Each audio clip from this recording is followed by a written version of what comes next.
Bueno, muy buenos días. El día de hoy vamos a trabajar en biología de décimo,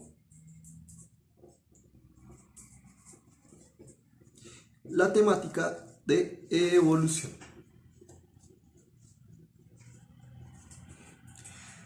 Vamos a mostrar tanto cómo es a grandes rasgos la evolución, cómo funciona, la diferencia entre selección natural y artificial y pues finalmente qué tiene que ver esto con la reproducción genética, los genes, el ADN y en general.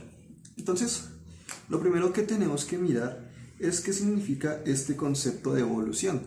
Nosotros normalmente pensamos que la evolución, o se nos ha inculcado que la evolución es una serie de cambios que siempre son progresivos y siempre aumentan la calidad de vida de los individuos que están sufriendo ese cambio. Por ejemplo,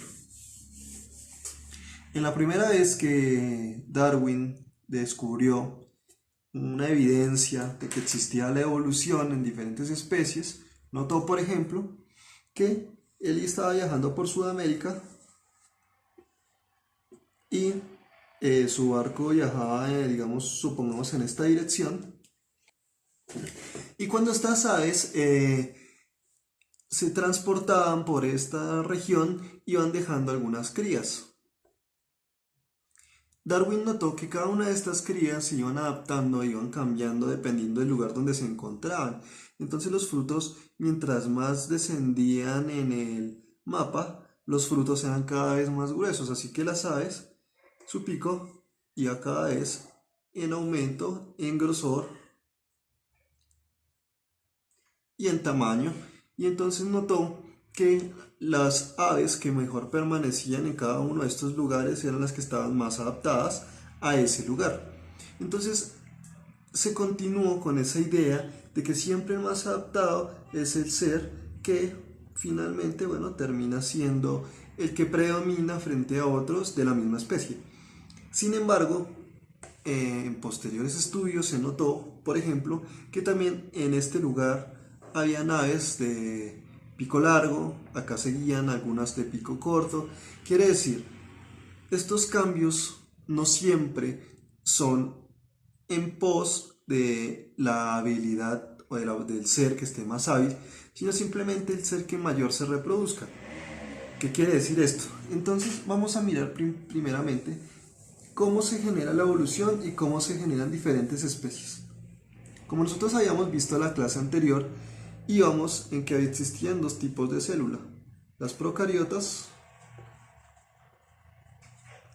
que tenían todo su material genético y todas sus funciones en todo el citoplasma, y las eucariotas que tenían un núcleo definido y diferentes organelos que funcionan y tienen eh, diferentes funciones. Ahora, como nosotros sabemos, y así funciona la evolución en las demás especies, procariotas y eucariotas surgieron de una misma ancestro común que son las cianobacterias. Estas cianobacterias se encuentran también en la actualidad, igualmente que las eucariotas y las procariotas. Y las tres se encuentran en la naturaleza porque las tres pueden sobrevivir y se pueden reproducir en el medio en el cual se encuentran. Por lo tanto, podemos deducir hasta este punto que la evolución no es un camino recto, sino que simplemente se va diversificando dependiendo del tipo de especie que se encuentre. Entonces sabemos que las procariotas generaron bacterias, generaron protozoos, generaron todo ese tipo de microorganismos unicelulares, la mayoría, que tienen, bueno, ciertas características y conviven todas entre ellas. Y las eucariotas, bueno, formaron diferentes reinos, ¿no? Como el animal, como el vegetal o el fungi. Y aún así, todos provienen de la misma célula, como su ancestro común. Entonces, nuevamente, vamos a hacer el ejemplo con, bueno, los seres humanos. Entonces, normalmente hemos visto esa ilustración en la cual vemos a un mono, supongamos un monito, posteriormente un mono un poco más erguido, igual con cola, luego un ser más humanoide pero igualmente peludo, y finalmente un ser humano completamente formado. Por ejemplo, quiere decir, se nos está asumiendo que hay una línea del tiempo en la cual los monos se convirtieron completamente en seres humanos, pero el día de hoy nosotros hemos visto que hay igual homínidos, hay primates que también conviven con nosotros al mismo tiempo. Quiere decir que realmente nosotros no provenimos del simio, sino que el simio y nosotros provenimos de un ancestro en común, igual que las eucariotas y procariotas provenían de una célula en común. Y no significa entonces que hayan seres más o menos adaptados a un medio, sino que hay seres que, bueno, se reprodujeron y otros que también se reprodujeron y finalmente fueron afianzando unas u otras características. Entonces, recordemos que nuestras características están formadas principalmente por nuestro ADN. Nuestro ADN tiene la información de cómo seremos nosotros y cómo serán nuestros hijos dependiendo de las características. Entonces, imaginemos al ancestro común de los seres humanos y de los primates. Entonces, acá están las procariotas, acá están las eucariotas, que se dividen en más y en más y en más seres cada vez. Supongamos que esta región es la región de los primates, quiere decir que este organismo que se encuentra en esta línea es nuestro ancestro común. Entonces vamos a él. Vamos a este ancestro común que tenía, supongamos, este material genético. Supongamos que este animal tenía, bueno, ciertas características, tal vez, bueno, una cola, andaba en dos patas, e incluso podríamos decir que podría tener hasta orejas o algo por el estilo, ¿sí? Es un mamífero común. Entonces, posteriormente salieron de esta especie una especie, un individuo de esta especie que tuvo una mutación, un pequeño cambio en su material genético que era distinto a los demás de su misma especie. Este cambio puede ser tanto por el medio, el mismo medio pudo haber mutado esa parte de su material genético, puede ser una mutación aleatoria, que todos los seres e individuos de este planeta tienen un cambio en su material genético, sin importar si tienen o no un medio. Quiere decir existen seres en este planeta que en algún momento cambiaron su material genético sin necesidad de tener un impulso externo, y también pudo haber sido por, bueno, diferentes causas, pero simplemente igual existió este cambio. Entonces, como podemos notar, hay dos principales cambios, dos principales razones por las que puede haber un cambio genético, o una mutación, se llama eso. Una mutación es un cambio en el material genético. Primero que nada, las mutaciones pueden tener tres diferentes formas. Pueden ser mutaciones beneficiosas, pueden ser neutras, o pueden ser completamente malas para el ser. Coloquémosle, por ejemplo, maleficiosas. ¿Sí? Un ejemplo de una mutación beneficiosa es el cambio del pico a uno más grande para poder consumir frutos más duros. Entonces, este animal generó, al mismo tiempo que habían animales con pico más corto, habían animales con pico más largo, y definitivamente los individuos de esta misma especie reconocieron esta característica como una característica beneficiosa y fueron estos seres los que más se reprodujeron, dejando relegados, bueno, a la otra característica que se había generado por la mutación. Volviendo a este caso,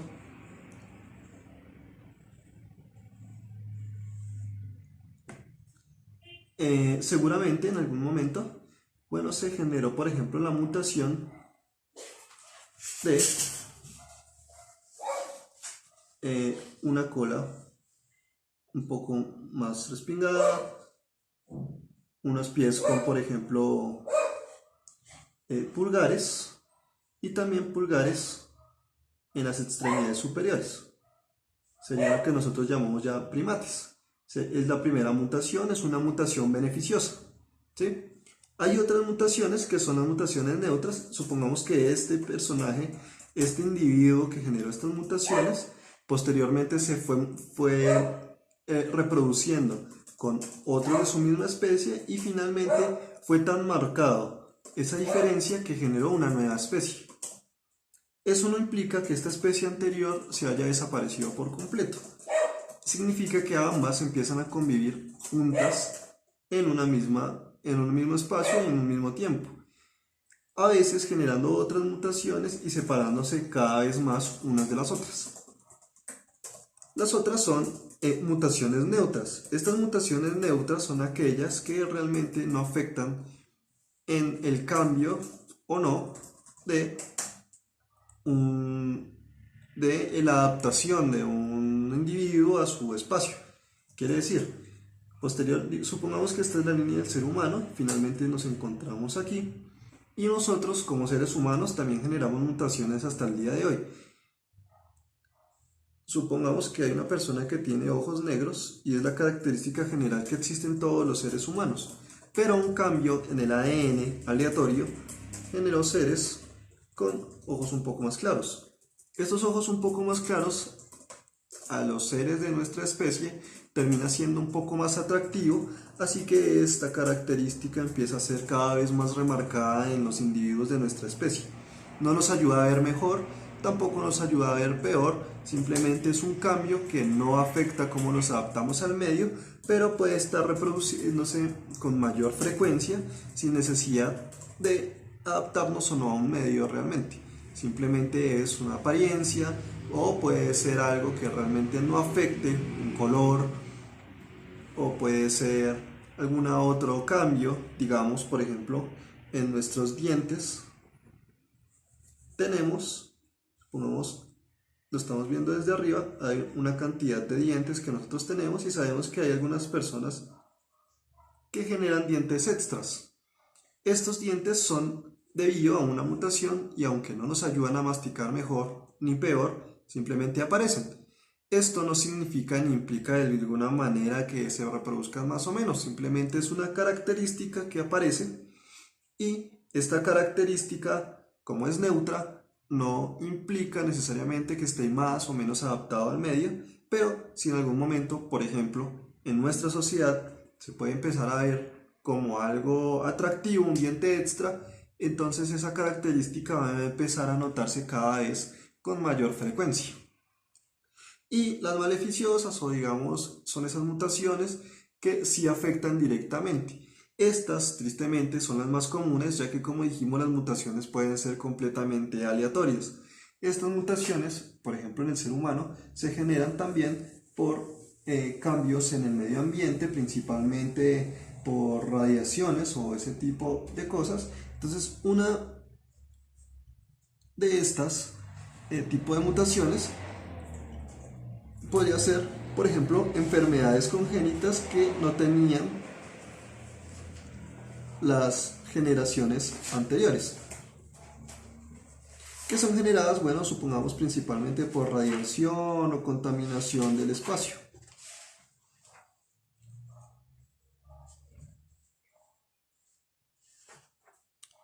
Una mutación beneficiosa, por ejemplo, en los seres humanos es la enzima que nos ayuda a tratar la lactosa. No todas las personas son tolerantes a la lactosa, pero aquellas que lo son, pues tienen una mutación que es beneficiosa para su adaptación al medio en el cual nos encontramos. Sin embargo, eso no las hace que tengan la posibilidad de reproducirse con mayor capacidad, porque ya que como es una mutación que no es visual, que no hace parte del ser como tal, no va a generar mayor posibilidad de reproducción respecto a otro. Quiere decir, si un individuo de la misma especie ve a ambos individuos con este tipo de mutación, digamos, este tiene la mutación y este no lo tiene, realmente no se va a saber, a simple vista no se podría determinar cuál de las dos características va a predominar, ya que en el ser humano ese tipo de mutaciones no son atractivas en sí mismas y nosotros no establecemos o definimos nuestras relaciones respecto a realmente físicamente quién está mejor adaptado o no al medio en el cual se encuentra. Bueno, finalmente vamos a hablar, a conversar respecto a lo que tiene que ver con la definición y el cambio entre selección natural y selección artificial. Vamos a definirlo acá. Selección natural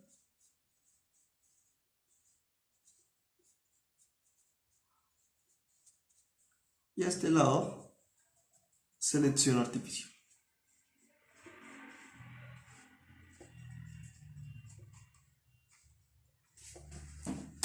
Como hemos dicho, el cambio genético puede ser un cambio completamente aleatorio que no necesariamente beneficia a la especie la cual lo sufre, tampoco la afecta directamente. Quiere decir que depende de la mutación, puede o no ayudar a la especie que lo está sufriendo. Entonces, selección natural es aquella en la que la misma especie determina cuáles son las características que decide perpetuar con respecto a las generaciones posteriores. Entonces, si por ejemplo una ave hembra conoce a dos aves machos, las cuales son uno con un pico largo y una con un pico corto, y realmente necesita que en sus futuras generaciones se pueda consumir una semilla que sea más dura, esta hembra va a determinar reproducirse con el macho del pico más largo. Por lo tanto, van a existir más crías con picos largos que crías con picos cortos. Esto es selección natural, ya que fue la misma especie la que determinó cuáles son las características que desea o que piensa que son más necesarias para su supervivencia en el medio en el cual se encuentra. La selección artificial, por el contrario, es toda selección que no realiza directamente la especie, sino que la hace, por ejemplo, el ser humano. Entonces, existen dos ejemplos particulares y son los más señalados, que son lo que tiene que ver con el maíz y con los perros. Entonces, inicialmente el maíz es un fruto que no tiene tantos, es un fruto que digamos no tiene tantos maíces, por así decirlo. No tiene tanto capacidad nutritiva. Pero el ser humano, por ejemplo, encontró que habían dos mutaciones diferentes del mismo maíz. Una con más frutos y una con menos frutos. Ambas mutaciones eran para la planta mutaciones neutrales, es decir, ella podía sobrevivir tanto de una manera como de otra y realmente no afectaba su forma de mantenerse en el medio. Pero el ser humano notó que, bueno, definitivamente para él era más probable sobrevivir si mantenía esta mutación particular en su dieta más que esta.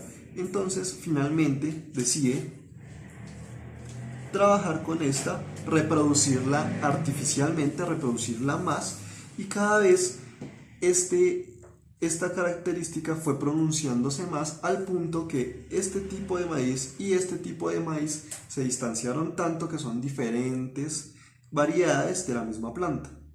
Por otro lado, por ejemplo, vemos el caso del lobo. El lobo pues es un animal que difícilmente espera, le dibujo bien. Es un animal que tiene dificultades para convivir con el ser humano, ya que, bueno, es un animal bastante agresivo, con características de caza, que no es muy fácilmente domesticable, pero los humanos fueron escogiendo y notaron que convivir con estos animales les producía ventajas con respecto a la supervivencia, ya que podían defenderlos de diferentes ataques y también mantener una sociedad con estos animales mantenía tanto la seguridad de ellos como la nuestra. Y así fueron escogiéndose los lobos que tenían mutaciones o características un poco más dóciles que otros. Estas características, como dijimos, fueron acentuándose con cada vez más y más fuerza hasta el punto que se generó una especie distinta. Esta especie distinta, pues, son nuestros perros actuales. Y como podemos ver, aunque ambos son caninos, son especies completamente distintas que nosotros fuimos seleccionando poco a poco a través de las generaciones y generando pues un animal definitivamente distinto. Entonces, por ejemplo, escogimos a los animales que tenían, por ejemplo, la mutación de una ceja más expresiva, unos ojos más amplios, tal vez no tanta fuerza física, pero sí eh, una característica más dócil en la personalidad, también un olfato incluso más fuerte que el de los mismos lobos, aunque una mordida más débil, etc. Finalmente generando una especie que nosotros mismos terminamos creando. Esta especie no es en sí misma natural, sino que fue seleccionada por el ser humano. Entonces una selección natural es aquel que la naturaleza va rigiendo poco a poco para que los animales finalmente puedan reproducirse y hasta cierto punto adaptarse. Eso es lo que nosotros llamamos selección natural. Lo que también se llama, pues bueno, la ley del más fuerte, porque es el que mejor está adaptado a su medio. Pero también está la selección artificial, la cual son especies que nosotros los seres humanos vamos modificando genéticamente, no necesariamente trabajando con los genes, sino trabajando con las generaciones para finalmente obtener una especie o una variedad de la misma especie que sus características sean más acordes al modo de vida del ser humano. Como dijimos, por ejemplo, los mismos seres humanos se escogen entre ellos para reproducirse, ¿no? Y las características que nosotros escogemos entre unos humanos y otras no es necesariamente el mejor adaptado al medio, sino simplemente la persona que nos parece más atractiva o la que la sociedad humana ha decidido que es más atractivo. Quiere decir que nosotros realizamos una selección artificial de nuestra propia especie y no es una selección natural. Bueno, y hasta aquí sería lo que tiene que ver con el carácter evolutivo de las diferentes especies. Trabajaremos posteriormente lo que tiene que ver con la parte molecular del ADN, pero hasta el momento trabajaremos hasta aquí. Lo que tiene que ver con la evaluación de esta temática la podrán observar en el blog como una evaluación de Google Forms de 5 preguntas donde se dará cuenta de el conocimiento que hay tanto en este video como en la reseña del mismo que encontrarán también en el blog. ¿Vale? Entonces, muchas gracias, nos vemos en una próxima oportunidad.